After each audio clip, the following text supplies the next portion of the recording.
ikurikiwe n'ibendera rya bakuru bawo Maasai, igakurikirwa n'ibendera ryabo rya Ambasada, akaza guheruka ibendera ry'abakuru Jaine, akaba bakurikiwe na Master Guide Ntakirutimana Yigura, waje ibyo aza guteka. Murabona ko ari umunsi w'abato nyine, n'ikirango kiriho kirabigaragaza.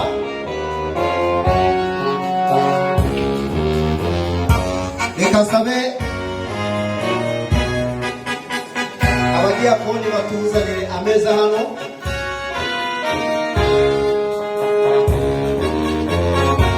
Anyarutse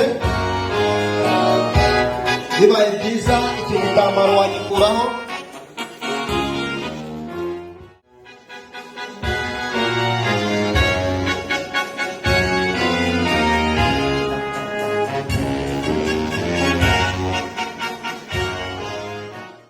Kuko ntekereza ko watangiye mu gihumbi aziventure.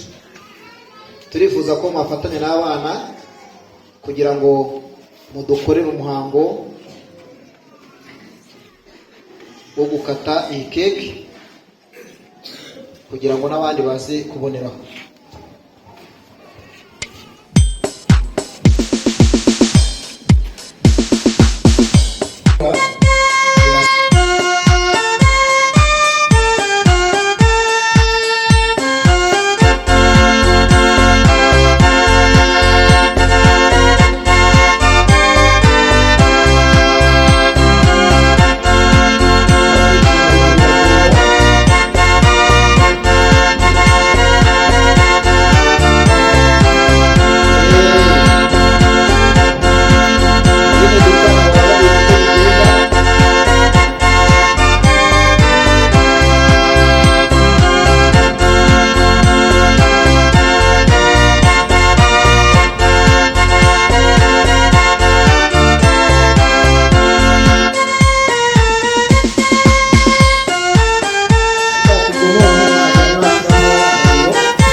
Umunsi mwiza kuri bo.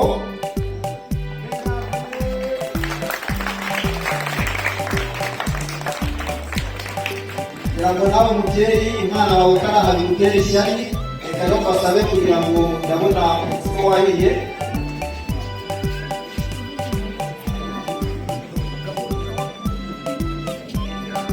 Barabikoze tayari. Murakoze cyane, murakoze cyane. Hari ikintu twifuje gukora kuri uyu munsi wa Foundation, nawe ubwe ntabwo yari abizi, ariko ikintu ugiye kuvugira aha ngaha mucyumve neza.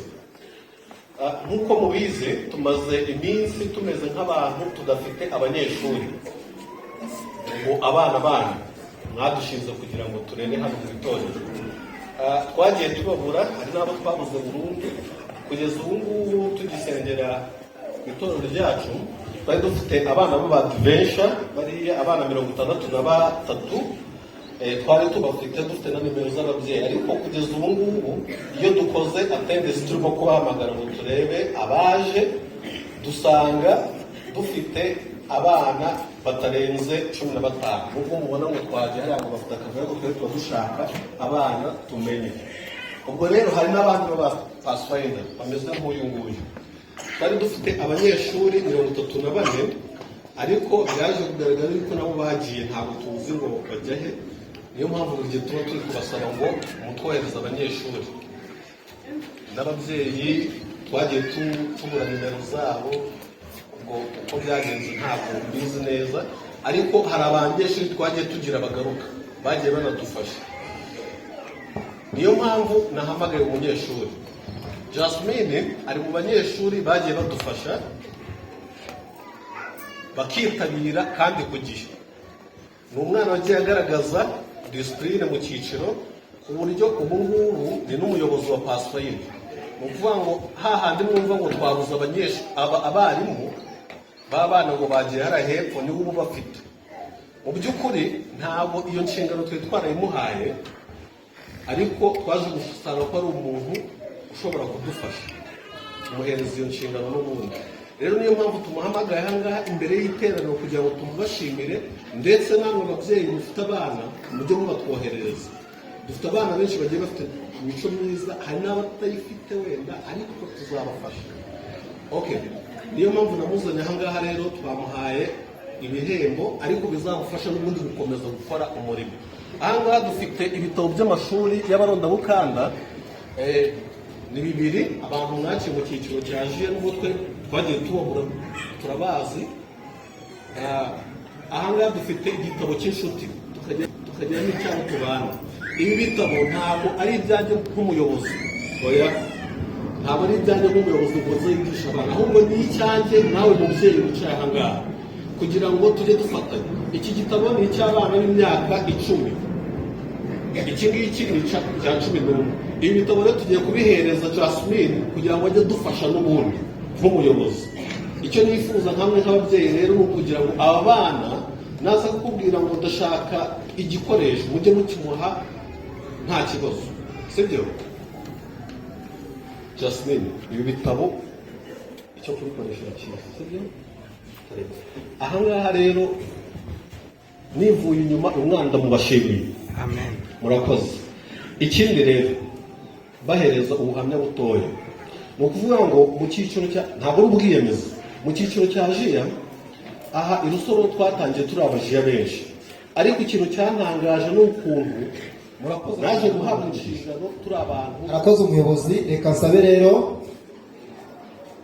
uyu muhango tuwusoze gutya, tukiriho umuziki.